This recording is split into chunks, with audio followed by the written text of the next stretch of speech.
Good evening, everyone. Happy Wednesday. My name is Takiwa Smith. I'm founder and executive director of Science Engineering Mathematics Link Incorporated, also known as SEM Link. And I want to welcome you to our Math and Science Career Academy Teen Science Cafe. The Teen Science Cafe is a program of our Math and Science Career Academy whose goals is to expose teens to STEM careers by providing them with the opportunity to meet and learn from STEM professionals about what they do every day and how you can do that, get there, and their journey to becoming a STEM professional. Let me slow down. We do this for teens because your teen years are critical years in decision making for what you are going to do when you grow up. If you're in middle school, the classes you'll take in high school. If you're in high school, what colleges you'll apply to, what major you'll apply to, whether you'll go to community college or certificate.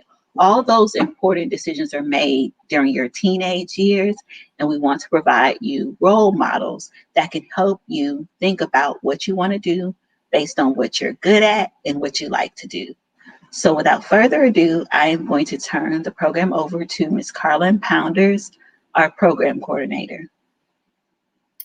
Hi, everyone. Welcome and thank you for joining us. We have a special treat for you tonight because we have 3 individuals that are going to be speaking to you about cybersecurity. So if you have an interest in the field, if you want to work in it one day, you are in the right place. So your speakers today, I will just go ahead and let them introduce themselves, and we can start at the top, or if anyone wants to go first, you can go ahead and jump right in.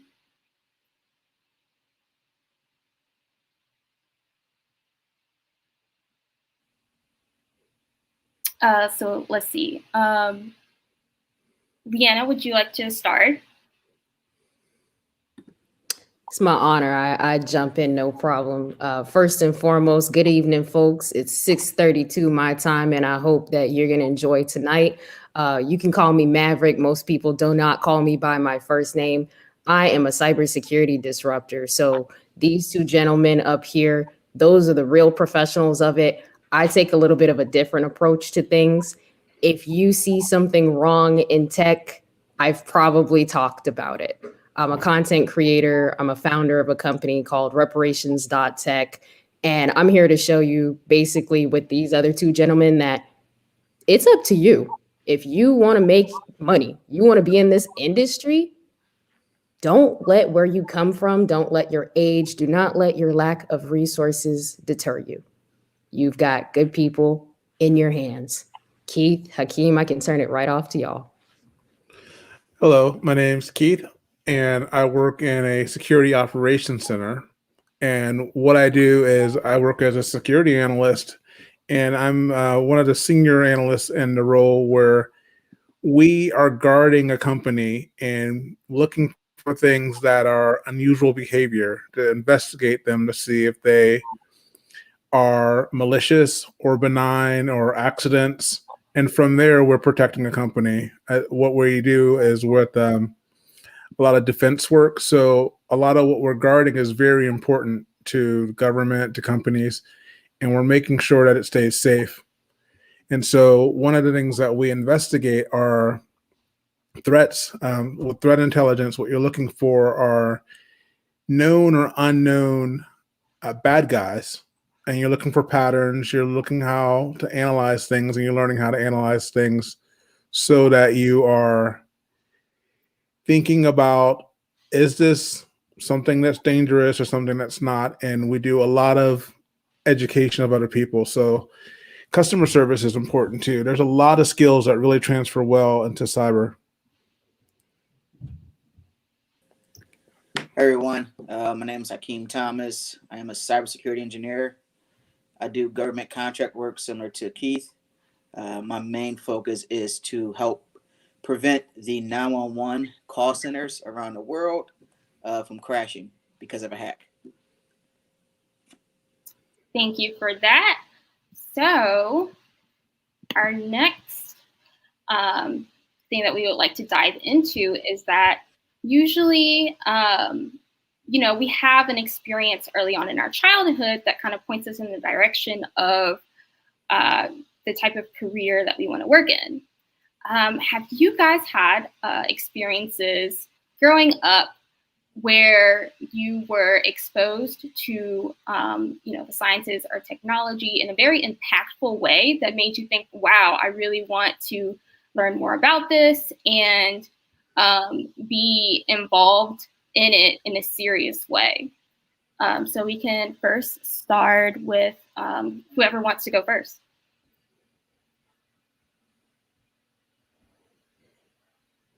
Well, I'll go first. I've had a lot of experiences with science and technology growing up, and I've always been interested in computers. When I was in middle school, we had one school in the district that had computers, and I transferred so I can go to that school and learn more about computers. My parents picked up on that, and we had a home computer. I learned how to program, and back then, like showing how old I am, we didn't even have disc. We had a cassette tape, and the cassette tape would record the programs, and I've never seen anything like it since. But I've been doing this for a very long time. I've always thought it was interesting. When I was older in high school, I was part of a program where we got a chance to study engineering jobs. And that helped a lot too, to help me see how broad this field is. There's a lot of things you could do with technology, and it fits almost every temperament. It fits almost every interest. I've worked with video. I was very into video when I was in high school and learned how to use cameras and editing equipment. And when I was in college, all that stuff became computerized. So there's been lots of little touch points in life where technology has just become very accessible. And I went to school for filmmaking, and it blows my mind that an iPhone is better equipment than I had the entire time I was in college. And almost anybody you meet has a phone that powerful in their pocket. You can make a video, edit it, add sound. And I studied 4 years at school to learn how to do that. And a 9-year-old can do the same thing I did. So it's just amazing.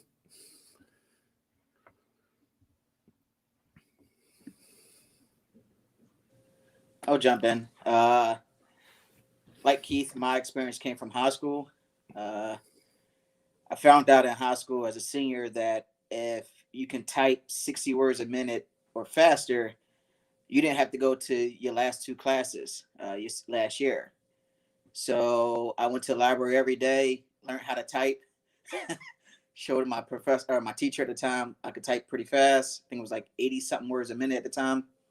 And that got me out of class early. So that was kind of like my first thing into technology was learning how to type. And then that led to me trying to figure out how to design video games, which I never was good at, thankfully, because I led into cybersecurity. But yeah, that was my introduction to like computers and things, was trying to learn how to type.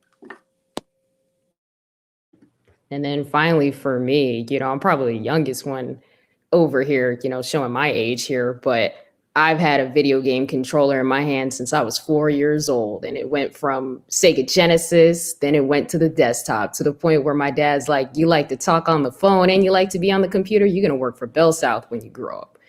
Didn't end up working for Bell South, but my love for computers has allowed me to sit down and go to high school.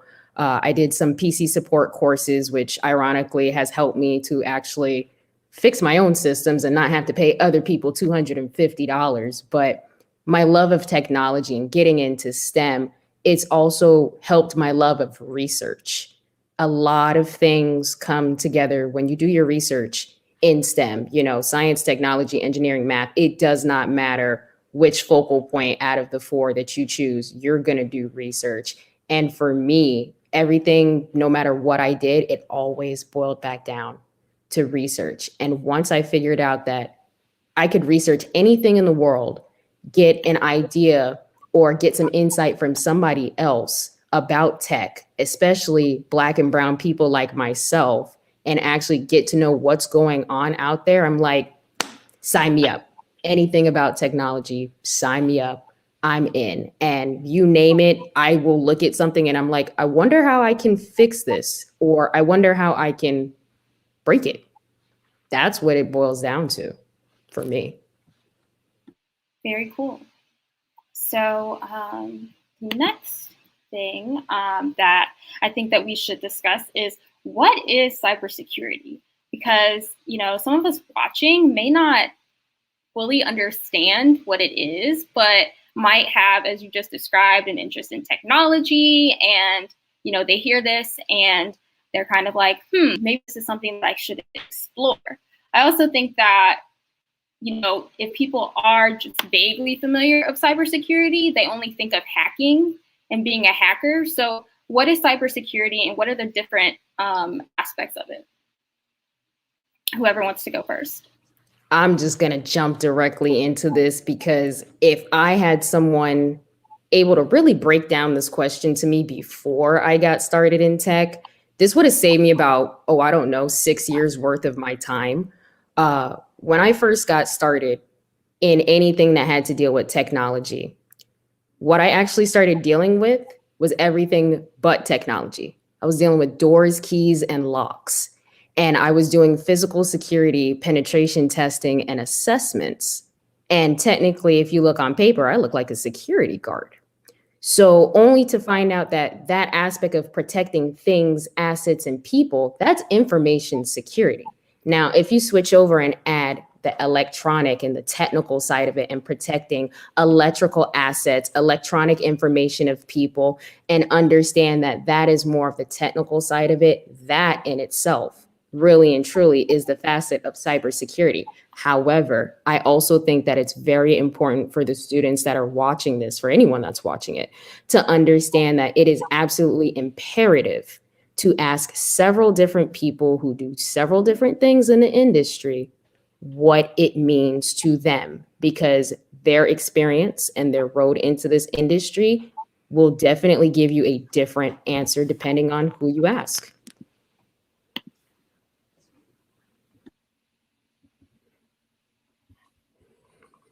Would anyone else like to explain in your own words what cybersecurity is in a way that kids can understand? I'll jump in. So before I got into cybersecurity, I didn't really understand the word myself, or the term.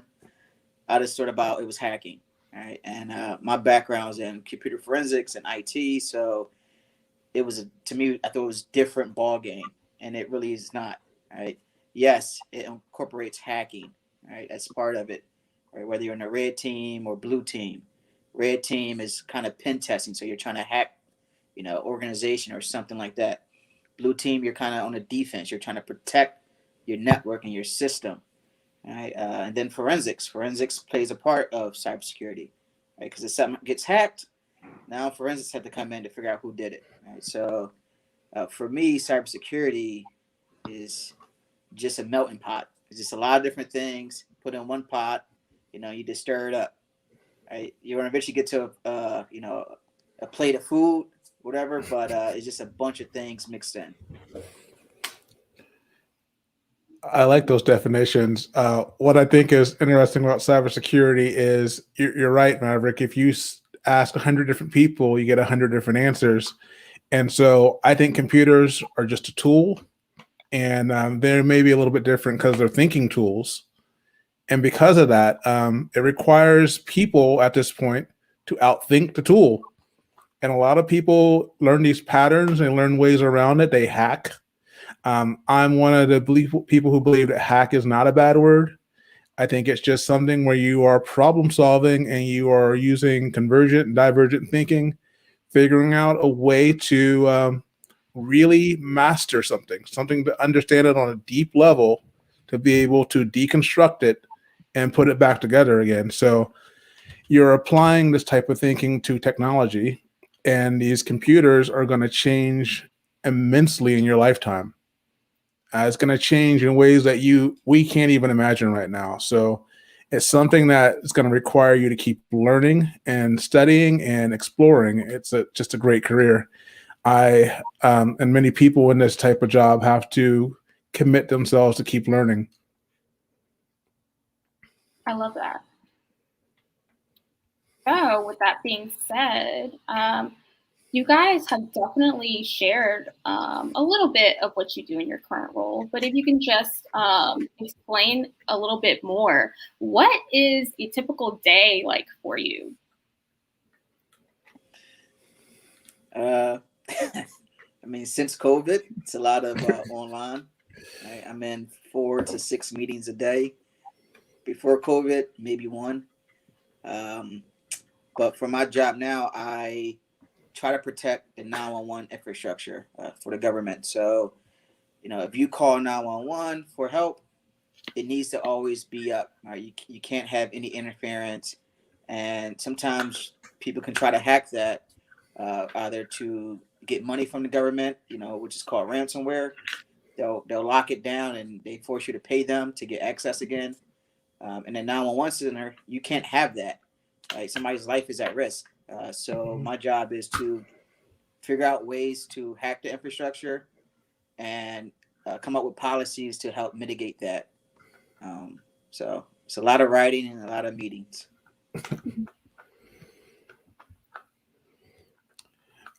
My job has a lot less meetings in it.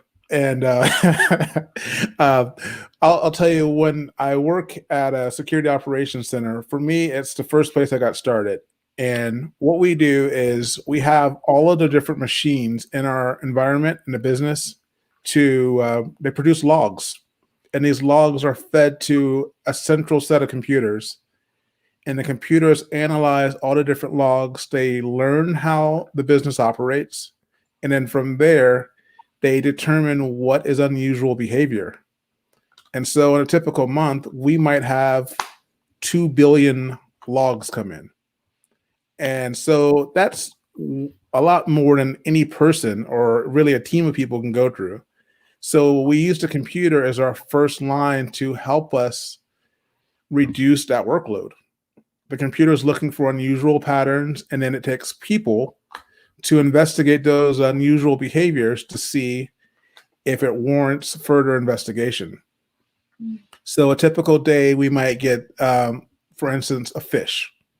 We'll get a phish where someone gets a fraudulent email where maybe they are being asked to click on a link that they shouldn't. And so we investigate that with a set of tools. We have lots of tools that we use, computer programs, software. We have different services that we use. We investigate on the internet. A very easy thing I tell people to do is if you get an email and you're not sure what it is, you can take some of the text of the email and Google it. See if it pops up on any other web pages. And if it pops up on a lot of web pages, you know that message is not unique and you're probably being phished. So a lot of techniques that I learn, I try to impart to my friends and family because everybody uses computers. But for me, the computer really is a coworker of mine, and that it does the heavy lifting. It's going through, it uses a type of machine learning, and people in industry will say that at this point, machine learning is probably about as accurate as a 7 or 8 year old. So you're not going to let a 7 or 8 year old determine the ultimate course of what you're going to do that day. So it needs help. As you in work field in the next year, just 13 or 15.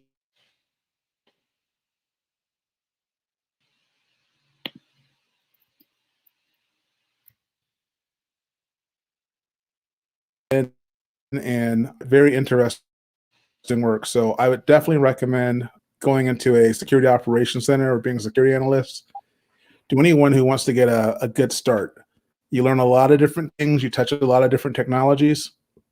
And from there, you will discover things that you want to specialize in. Like from my job, you can go into forensics.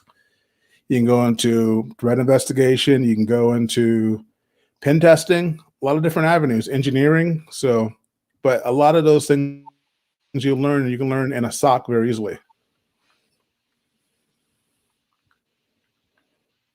Very cool. I think it's funny that the both of you both have had SOC experience, and myself on the physical side, I've worked with a SOC. but not in the same way that you guys are doing things. And ironically, that's how I came over into what I'm doing now with cyber. A lot of folks I find out don't know a lot about physical security, understand how important it is in cybersecurity, even though we're still protecting assets and resources. So when I'm not, I'm getting some audio issues. Can you all hear me by chance?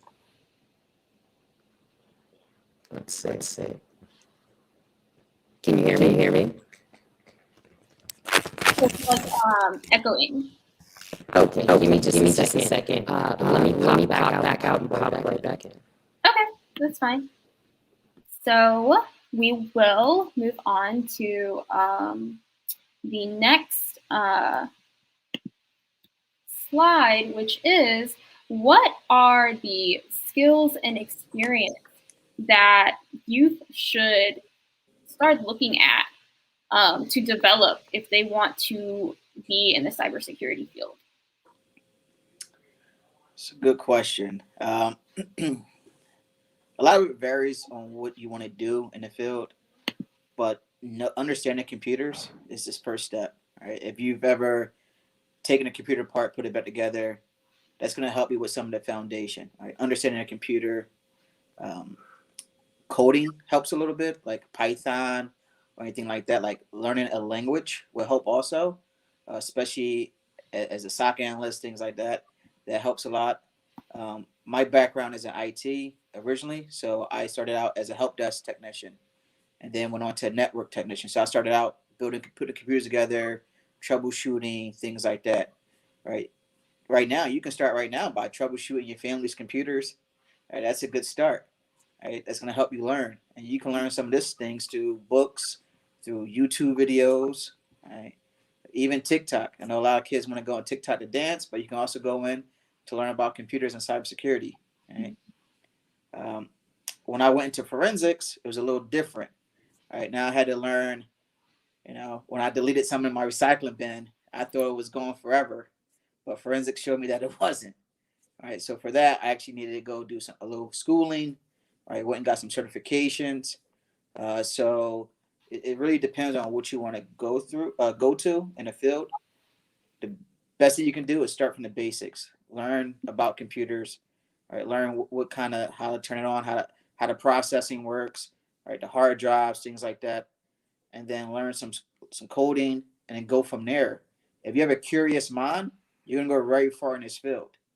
Right? If you can break something and figure out how to fix it, there you go. You're good to go. Yeah, I love that answer. That's how I got started too. I got started as a hobbyist, breaking things and learning how to fix them. And that was the first thing I did. I messed my computer up often. I would try new things with it and have to figure out what went wrong, and I would learn from it. And then professionally, I worked as a cable guy, learned how to do troubleshooting. But when I got into IT,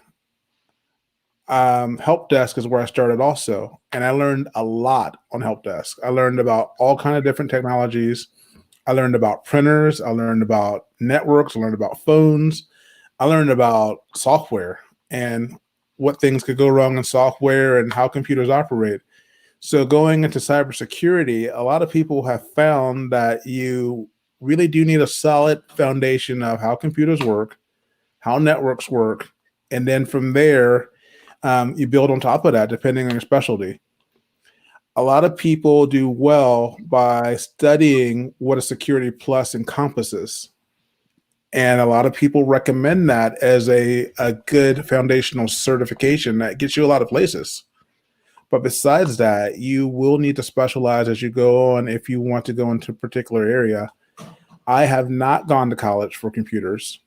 I have been able to learn a lot of things by being self-taught, by reading books, by taking courses, by going to webinars. I spend a lot of my time trying to figure out how things fit together, how systems work, and being curious is a really it's a strength. It's a strength in this field.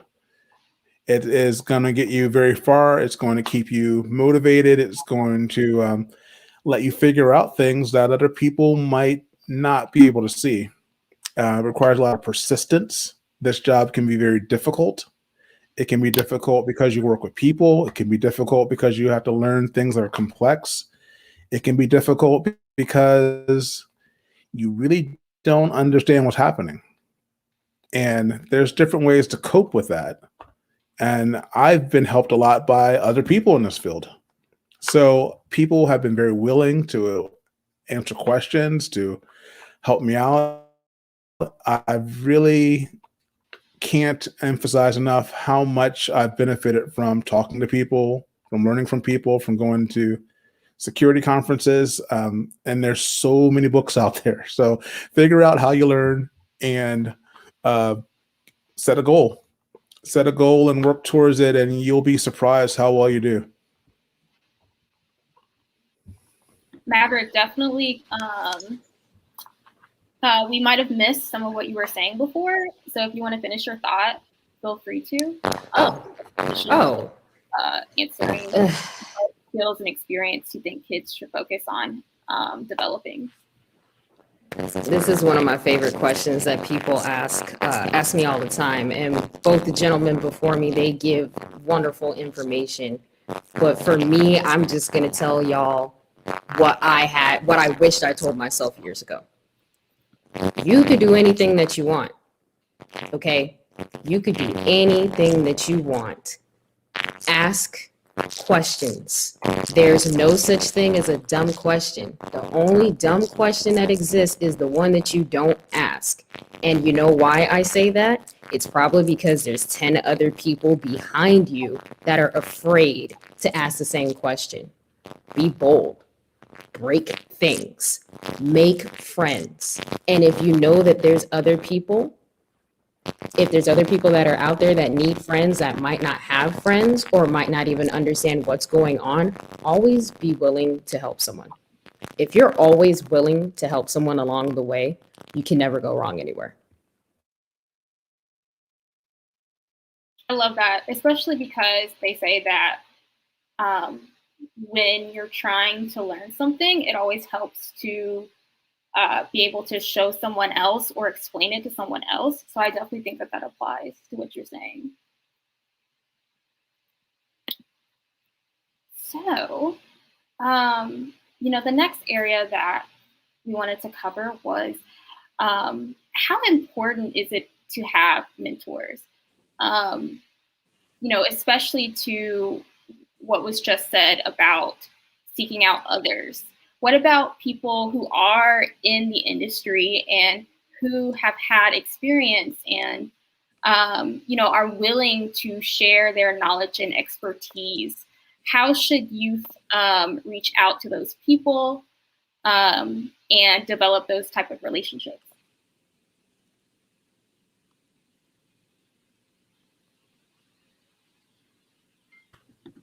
I'm just going to jump in on this one for myself because this basically makes 1 year of me coming into cybersecurity just about this month. 1 year ago, I left from Chicago from jumping out of roofs as a project manager in construction, came over to cyber. And let me tell you guys, be willing to do your research and ask questions and look where the people are. If the people that you're interested in, if they are on Twitch, for my older folks, go on Twitch. If they put out a book, read the book. And the most important thing that you can do when you're reaching out to these people, treat these people like people, okay? Every single person, every single connection that I've ever made in this industry is because I treated them like a person and I valued what they had to say, not just their expertise. Please understand that when you come into this industry or you're interested about the industry, the worst thing that you can say to someone is that you want to pick their brain. Don't pick their brain. Get to know them as a person, okay? That's one of the most important things that I can tell you, because when you start making these relationships now and you reach out to your mentors, these people that you want to be your mentors or your future mentors, you're going to be a mentor. You have to set the stage. Fine, go to Google. Y'all know a lot more than the three of us, and y'all are a lot younger than us. Y'all have TikTok. I know there's a cyber TikTok, there's a cyber Twitter, there's a cyber everything. But the name of the game is do your research. If you want to find your mentors, if you want to find mentors, the question of the day is, have you done your research? And why do these people interest you? Let me make that clear as well. Don't just check people out because you think they're cool and they have clout. If that's what you think this industry is about, this industry is not for you. If you want to make an impact on the world and make some money while you're doing it, then you're in the right direction. I know y'all have some more to say about that. I mean, you nailed, you nailed it. Honestly, it's crazy because I follow Maverick and Keith on different social platforms. Right, I follow Maverick on Twitter, and it's surprising me that you only been in the field for a year, because like just on Twitter alone, like you the knowledge you give, right? You can tell you actually enjoy what you do. Keith, I started following him on LinkedIn after seeing him on several conferences, right? And social media is your friend, right? Your LinkedIn is your Twitter. Cyber on Twitter is heavy. I know Twitch is, Discord, things like that. You have to get plugged in, right? Like Maverick said, do your research, know why you want to follow these people, right? There's sometimes you might not never talk to them. You might just follow them to see what they're doing, right? But still, do your research on them. Know what you kind of want to do, right? Just don't follow people just to follow them. And as a younger generation, you have a lot of resources, right? Google is one of them. It's your best friend if you allow it to be, right? So use it. Definitely seek out multiple mentors. I would say seek out multiple mentors, and don't just go with this mentors from the same gender that you identify as. That's one of the biggest things I can tell you, right? Because you're gonna get things, you're gonna learn things from different people, and it's gonna really benefit you as you progress in life and in your career. And that's one bit that I can't stress enough is when you seek out mentors, switch it up. Don't go with what you're comfortable with. Right? Sometimes it might be that mentor that is out of this world, but the jewels that you're gonna learn from them will really set you up for success. So get started today. Right? Use social media, and one thing about a mentorship, it's a two-way street. Right? You can't just take from your mentor. You have to give something too. Right? So understand that's one of the biggest things. Your mentor will want to help you, right? They want to guide you, but it can't just be you going to take from them, right? So it has to be a two-way street. Absolutely. That's great advice. I agree with everything the panel was saying. Social media is huge. And another thing that I've benefited from is going to conferences. And since COVID started, I've been going to conferences all over the world because they're virtual. And you can go to B-Sides. B-Sides is pretty common. A lot of places do that. There are local meetup groups like ISSA. I'm in Ohio. We have a very active chapters where I learned how to do things like use a Wireshark at a local meetup, at a makerspace or hackerspace. And so these kinds of people who are volunteering and giving their time, you'll meet a lot of people who have the same interests you do at the same level or really advanced. And I've been pleasantly surprised how helpful and genuine people are in this industry. A lot of people choose to leave their ego at the door and are excited to see people coming in who want to know more about cyber and information security. So don't let fear stop you from meeting someone or wanting to know more about a certain subject or even checking something out. So the other part of this was, how youth could potentially get started today. I think that there was definitely some things that were said about, doing your research and finding those digital spaces where there are people doing the things that youth would potentially want to do. Another question was asked from the audience as far as college. It's my understanding that, you know, there are all kinds of pathways into cybersecurity. And, you know, college can work for some people, and then there are other ways that can also work for, you know, some other youth. So my question that I'm trying to pose is, you know, what can youth do to get started today if they want to? So right off the bat, you don't need college to get into this field. Right? That a lot of people won't admit that, but you don't. And I have 2 degrees, and sometimes I wish I did.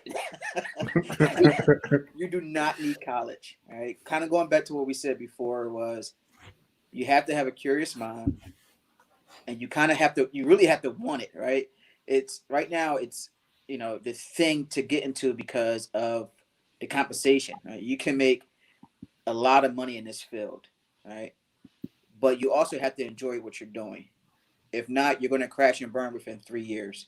It happens a lot in this field, right? So you do not need college. You just have to want to do it, have a curious mind, and then start thinking about things. You can use YouTube to start looking up videos.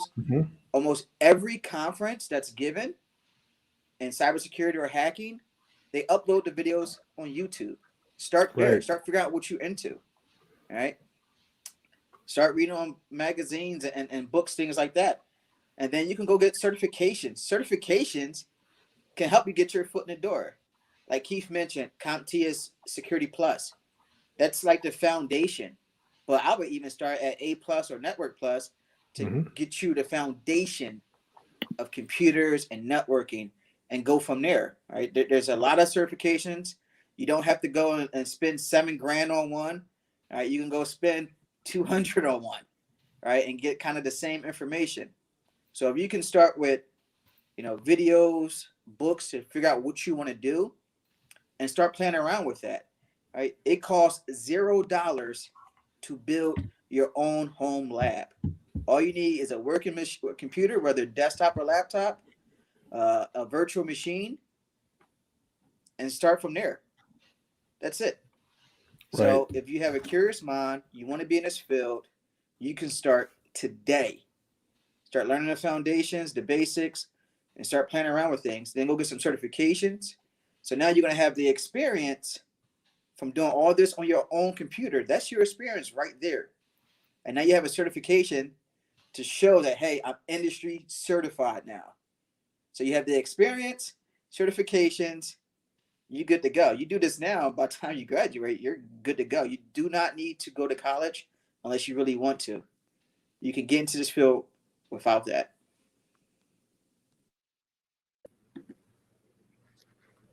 I just love the fact that Hakeem said it, and I got to say it again. You don't need a degree to get in this industry. I got 36 credits till my bachelor's degree. And am I going back to college? No, unless someone else pays for me.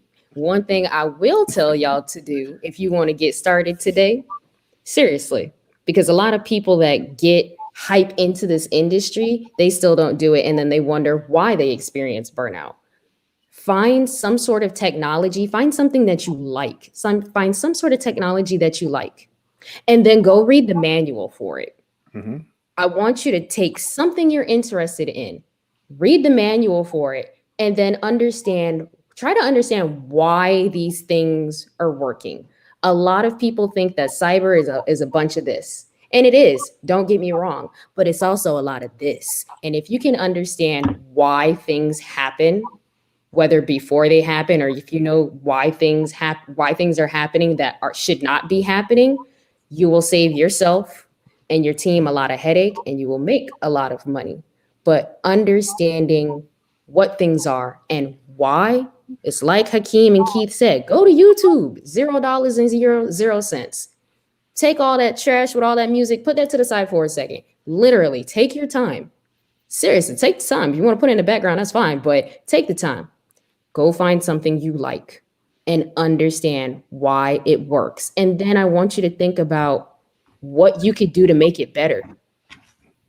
because that's a big part of anything in STEM. Okay, we got this issue, but what can we do to make it better? Are we going to keep playing a lullaby that goes round and round and round? No, technology is changing every day, y'all. If you want to be out here and you want to start today, start doing your research, start using Google, start going to YouTube, DEF CON, B-Sides. For those of you who might identify as Blacks in Cybersecurity, Black Cyber Association, there's groups, there's associations, there's people. We'll give you a list, places to start. But do not think that, oh, well, I don't know anything. You know something, it's just that you don't know it. So I'm challenging y'all tonight. That's your homework. Yes, I 100% agree with Maverick and Hakeem. I would also recommend this. This is a Raspberry Pi. It's a small little computer. I have so many of these in my house. I use them as ad blockers. I use them as Wi-Fi access points. I use them as media servers, file servers, and you can learn very quickly with them. And if you mess it up, you just take out the little card and you start over. It's very simple. This is a little memory card you put in it, very tiny. You flash it on your computer. You can get a web interface and access everything remotely. It's really amazing. And it's a very low startup cost. I have different sizes of them. This one is a Pi Zero, a very tiny one. This one is a little bit more advanced, and I use this as a file server, and the GPIOs are available too. So I have 4 of these underneath my TV right now, doing different jobs. Love them. Besides that, I use virtual machines. Virtual machines, I have one computer that's dedicated as a server. I could put Kali on it. I could put Windows 10. I could put pfSense, which is a way to manage virtual networks, firewalls, lots of things. You could put them up, tear them down. If you blow it up, you just start over. It's so easy these days, and you will blow it up. And don't let that scare you. I mean, there's ways to back things up. There's ways to archive things. There's ways to save your configurations. But this is part of the learning process. So go for it. I mean, on your equipment, you could do whatever you need to do. At work, it's more of an issue.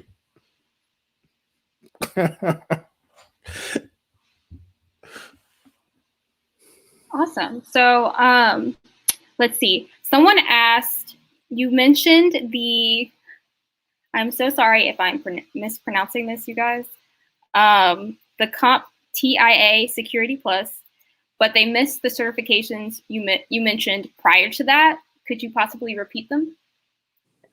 You have CompTIA A+. That's kind of going to teach you the foundations of computers, right? Software, hardware, so the components of the computer will get it running. You have Network Plus. It's going to tell you about networking, different ports, which is really important in cybersecurity, right? Oftentimes, this is how a hacker can get in to your infrastructure, right? So those are, if you go to CompTIA, they have several. So you have A+, Network Plus, Security Plus. Then you have Pen Test Plus, which is penetration, right? To get started on how to hack. Linux, which is an operating system, commonly used a lot. So it's different ones, and that's just one. Right? You have what is it? Offensive OCSP, OSCP. Yeah, I always get the acronym wrong. There's a lot of acronyms in this field, but that's another pen testing certification. There's a ton, right? If you want to get into forensics, there's a bunch for those, right? We have mobile forensics, which is if you want to analyze cell phones, right? People think they deleted their text messaging. Well, you can do mobile forensics. That's what my background was in. All right, so there's a lot of different certs depending on what you want to do. Someone else asked, as far as when we were talking about mentorship, and someone mentioned that you should be willing to, give something as well to the mentor. Or what sort of things would they be able to, provide of value to a mentor, especially someone who's experienced? I think for me, I kind of think about how a lot of times we can get in our silos and, you know, we don't know everything. And maybe there is something that we can learn from the youth. So the question was, if you're seeking out a mentor, what is it that they can give to the mentor? All right. So this is a great question. I'm all for diversity in technology, but one thing I always push to is diversity in thought. We don't all think the same. A lot of us come from very different backgrounds, and you bringing your insight into what's going on is a valuable thing. You are giving somebody a position to be able to teach or be able to explain something, and that makes everybody better. We would benefit as an industry if we had a lot more entry level positions from a lot more broad backgrounds, because you can get locked into something. There's such a thing called bias in analysis. And one of the things that I help my team with is to recognize the biases that they have so they can see things correctly. And it requires many different people seeing the same thing and having different conclusions about it. And there's different ways that we can figure this out by using different matrices and thought tools for figuring out what is more reliable, which one has more evidence. So don't discount your background and your contribution of what you're bringing to something. The way that you see things is valuable. And don't let I haven't come across this very often, but you don't want to get in a position where you believe that you don't contribute. You do. Everybody I've met is bringing something really great to cyber. So you bring yourself. That's what you share. You share yourself, your insights, and don't think you have to be exchanging war stories or exchanging acronyms. Life's too short for that. Cool. So someone asked, and I think that, you know, we kind of went over and touched over it, but as far as networking, it was mentioned that, you know, these digital spaces are really a great place to meet people, right? And reach out and say, hi, I am really interested in this. I'm really interested in learning more. Could you possibly, or can we connect? You know, the question is tips for networking. Along those lines, or any other ways that you can think of, how should kids, you know, approach people when they want to connect with them? I'll also add, before I give it to you guys, that there was a point that was made that it's about building relationships with people. So I think that's another just a great way to approach it.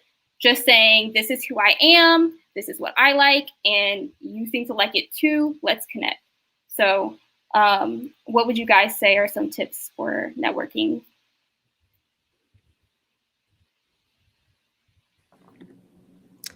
Whew, I had to think about the age group for a second and think about how everybody's getting down with the getting down. But Jesus, I mean, social media itself, asking questions. There are virtual meetups. There's a lot of virtual meetups, and there are various meetups around the world, like Keith has been saying, various ages. Hakeem and Keith, I know you guys probably are a little bit more familiar with this, but there are a lot of capture the flags. There are a lot of community organizing groups. There's a lot of capture the flags. As a matter of fact, I'm gonna let y'all explain what that is, because I know a lot of folks, they'd probably be interested in this. Capture flags are fun. I know there might be parents on here too. Networking is important, especially at every age. Capture flags is a great way to network. So capture flag is a competition, right? Kids might play Call of Duty, right? And they might Twitch, right? And win prizes, right? They get big. Capture flag is similar but different. So I compete in capture flags. And what it is just a competition, right? And most times there's a prize, sometimes just bragging rights. So the ones I compete in are called OSINT capture flags, so open source intelligence. And OSINT is my easiest definition for me is you're like a professional stalker, sort of, right? It's a mixture of social engineering in there. You can find out anything on anyone, any place, like whatever it is, whatever you need to investigate, use OSINT, you can find it. Okay. So my capture flags are based on that. So I'll get a series of questions and it's worth points. The first, people to answer it in a certain time frame, they get the most points. And each question and answer is basically a flag. So when you answer that question right, that's a flag. And the goal is to keep getting those flags until the end of the competition. I won drones. I won Raspberry Pis. I won lock picking sets, which is really critical in this field if you're going to be a physical pen tester, like Maverick mentioned earlier. So capture flags are fun. It's a good way to get into the field, good way to hone your skills. That's the beauty of it. You're going to hone your skills that you done read in books, that you done watch on YouTube, right? Now you get to hone those skills and capture flags.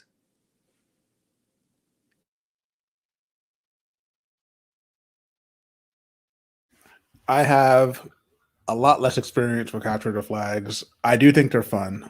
I don't generally work offensively at work, but they are fun.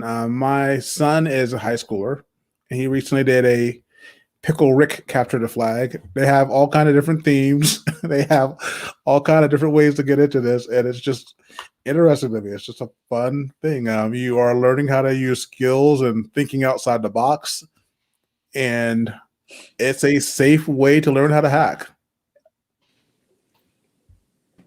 Yeah, I just want to piggyback one real fast.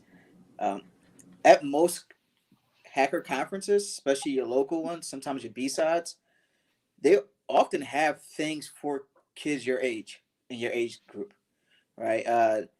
There's an organization called Hack for Kids, and usually they have setups at different conferences for kids. You'll learn, how to play with a Raspberry Pi, how to program it, how to do lock pickings if you want to do physical pen testing, right? They usually have different stations, different gadgets to help you learn, and you get to meet people in our field at your age. Thank you. So we are going to unfortunately have to wrap up this awesome conversation. This has been really interesting and riveting and real. I definitely want to give you guys the floor to say, your last parting words to the youth listening and the people listening. So whoever wants to go first, go ahead and jump right in.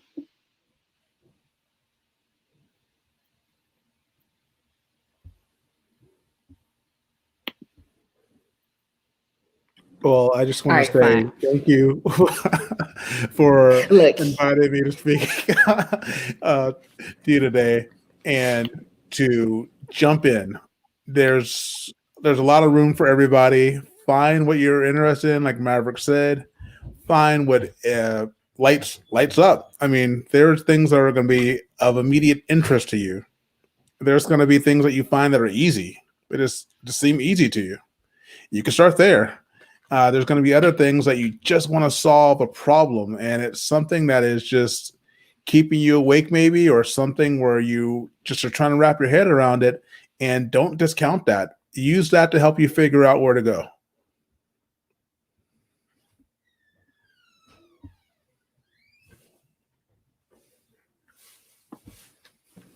I'm gonna hop in on this one because I'm glad that Hakeem, I'm actually glad you reminded me. Parents. I'm looking at y'all. Thank you. Thank you for bringing your child and watching this with your child. I wish that my dad was here to see where I am in cyber now. Okay. You guys get to literally see and breathe life into your children. And a lot of times you might learn a lot of things along the way. You might think that you're doing something for your kid. You're gonna be sitting right there with them, like, ooh, how do I do this and how do I do that? Make it a learning experience. Make it a family experience. Kids, do not think that, oh, well, I don't have anything. If you don't know, ask. Find stuff that makes you happy. And when you're going on this journey, ask yourself, if I had all the money in the world, if you had all the money in the world, what would you want to do for the rest of your life? And I know that sounds corny, but I swear to you, it is one of the most important things that you'll ask yourself on that journey.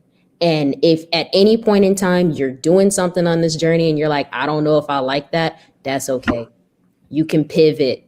There's more than 1 or 2, 3, 4, 5 things you can do in cyber, in STEM, in anything. Just be curious, explore, and do not give up on yourself. Please. A lot of you guys might come from all over the world. Do not let what you look like, what you sound like, and the number in any of your bank accounts deter you from what you're trying to do.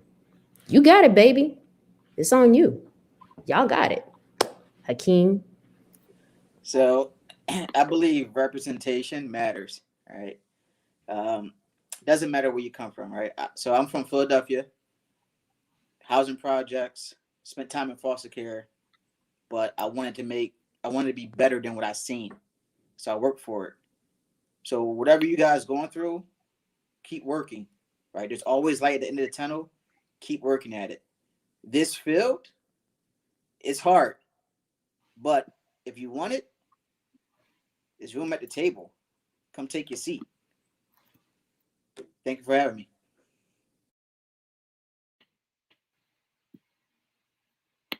Those are some awesome parting words. This has really been Go ahead, Carlin. Oh, I was just going to say this has been a super engaging Teen Science Cafe. So thank you guys so much. And thank you, everyone, for tuning in. Hakeem, Keith, Maverick, we have learned so much from you. And, the beauty of certain fields like cybersecurity, right, is there are multiple paths to get there, right? But the key thing that we took from this is all of it requires some type of post-secondary education, right? Whether it's certification exams, you have to learn the tools that you need to be successful in the career path and understand what you need to do to pursue that career path. So we thank you all because you allowed us to learn what cybersecurity is, right? And the different pathways and ways that you can get into it, and knowing that each journey is unique based on what you are interested in, but you also have to be willing to learn and get your skills and knowledge base and build relationships. So we are so thankful for you all making time to serve as speakers for our Teen Science Cafe. So I am just going to do a little closing housekeeping for everyone. So whether you are watching this live or you will watch it later on our Facebook or YouTube channels, be sure later today or tomorrow there will be a link in the chat for our survey. So be sure to take a moment to complete that survey once you see the link. If you have pre-registered, you will get a link to the survey. Please complete it because these programs take money, and what people want to fund us, they get the information from the surveys. If you did not pre-register, we'll put Carlin's email in the chat. Email her and she will make sure I evaluate her, send you the link. If you don't follow us on social media, do so already. That will allow you to know when our programs are coming up. Our next Teen Science Cafe is March 24th, I think. I could definitely be wrong on that date, but it is 2 Wednesdays. It's every other Wednesday, so it's the next Wednesday. And just follow us on social media, follow our email list, and most importantly, complete the survey so we get feedback on what is good for you? What did you like about our cafes? But we want to thank our speakers again, Hakeem, Maverick, and Keith, for just making time in your schedule to help us unveil potential through exposure. We are sure and hopeful that there are at least one cybersecurity professional that you have helped chart their path to this field because they listen to you, especially someone that looks like us.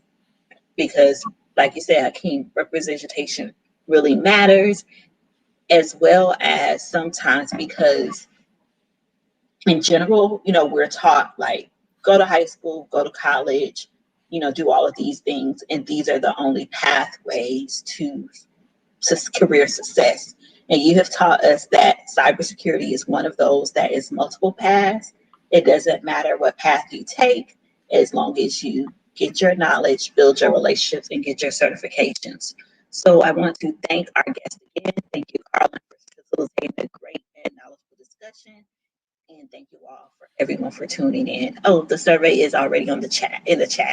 So yes. Before you close the live stream, I just want to reiterate that our speakers have shared so many amazing resources. I have been trying to put them all out there during the live stream, but just in case all of them are not posted, please, please, please rewatch this video. Please share it.